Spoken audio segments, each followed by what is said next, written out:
isompia muutoksia, jotta se koira oikeesti niinku joutuu sovittamaan niitä askelia.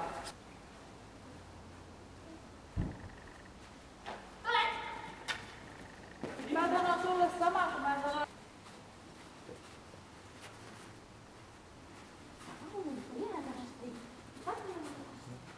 Menisit sä vielä kyykkyyn asti ja tulisit sit palkkaamaan? Odota.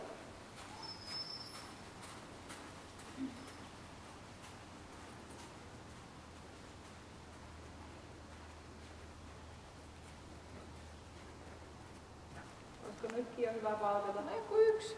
Ai ja, okei. Okay. Näytä se sille. Hyvä. Nouse ylös vielä.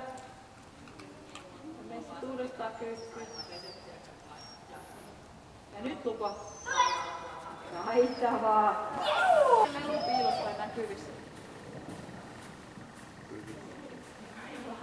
Pistä piiloon, kun se äsken teki tappohypyn tuossa kyllä jo, että sieltä pää nousi sinne.